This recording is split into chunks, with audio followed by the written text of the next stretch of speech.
Mga kababayan, noong July 2022, kakapanalo pa lang ng UNITEAM sa pambansang eleksyon.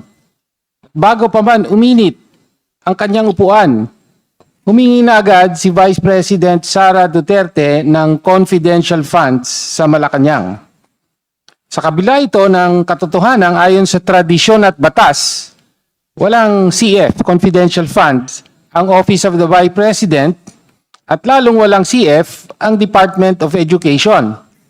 Ngunit, dahil panahon pa yon ng UNITEAM, ang alyansang binuo para sa pag-isa ng ticket ng Marcos at Duterte, hinugot ng Pangulo ang 125 million pesos mula sa kanyang discretionary fund, yung tinatawag na contingent fund, para ibigay sa kanyang bise. Noong December 20, 2022, inisyu ng DBM ang cheque sa Office of the Vice President. At sa loob lamang ng 11 araw, sa gitna ng Pasko at Bagong Taon, inulat ng OVP na simot na ang 125 million pesos.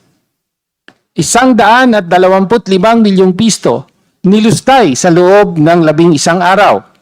Insulto ito sa milyon-milyong Pilipinong nagkukumahog araw-araw para lamang may maihain sa kanilang hapagkainan. Hambog na pananahimik at pag-iwas o asal pusit ang naging tugon ni Vice President Sara Duterte nang usisahin ito ni ACT Teachers Representative Franz Castro na ngayon ay complainant na noong 2023 budget deliberations. Ngunit, hindi masusupil ang katotohanan. Ang Commission on Audit mismo ang naglabas ng Notice of Disallowance para sa 73 million na pondo ng CF. At sa pagpapatuloy ng investigasyon ng Kamara, tumambad ang mas malawak na anomalya. Aabot sa 612.5 million ang kabuuang CF o Confidential Fund ng OVP at DepEd na nakabalot ng duda mula 2022 hanggang 2023. Nakakita tayo ng mga dubious accomplishment reports at mga peking resibo. Sino ang makakalimot kay Mary Grace Piatos? Isang pangalang hindi matatagpuan sa kahit anong record ng gobyerno ngunit ginamit para pirmahan ang paglabas ng pondo ng bayan. Ito ay isang malinaw na panloloko at pambabastos sa proseso ng audit. Batay sa mga ebidensyang ito, maliwanag na dapat ma-impeach si Vice President Sara Duterte sa batayan ng betrayal of public trust dahil sa sumusunod. Una, gross abuse of discretionary powers sa paggamit ng mahigit 612.5 million na pondo. Pangalawa, gross disregard of transparency and accountability sa pamamagitan ng pag-utos sa mga tauhan niya sa OVP at DepEd na gumawa ng mga peking dokumento, accomplishment reports at resibo. At pangatlo, dereliction of official duty dahil sa harap-harapang at paulit-ulit na pagtanggi sa oversight powers ng Kongreso. Sa harap ng mga akusasyong ito, anong naging tugon ng Vice Presidente? Paiba-iba, pabago-bago. Noong una, sinabi niyang ginamit daw ang confidential fund para sa national security at counter-insurgency dahil magkaugnay daw ang national security at education.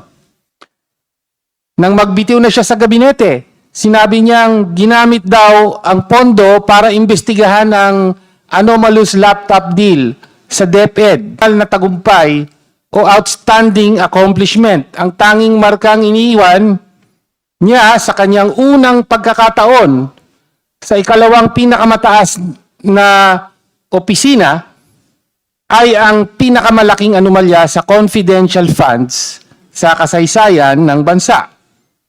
Hindi politika ang paniningil sa 612.5 million na pisong winaldas na pondo. Hindi politika ang paghingi ng hustisya para sa mga guro, estudyante at mamamayan na pinagkaitan ng edukasyon at ibang serbisyo dahil dinala ang poldo sa winaldas na confidential fund. Ang tunay na pamumulitika ay ang paggamit ng posisyon para protektahan ang sarili mula sa pananagutan. Public office is a public trust. At kapag ang tiwalang yan ay nilapastangan, kapag ang kaban ng bayan ay ginawang personal na piggy bank, wala nang ibang nararapat na hatol kundi ang pagpapatalsik. Kaya dapat siyang ma-impeach. Maraming salamat po. Thank you, Honorable Tino. Before we proceed, we would like to acknowledge the presence of the Honorable Deputy Speaker, Honorable David J.J.C. Suarez, Honorable Deputy Speaker Virginel G. Biron.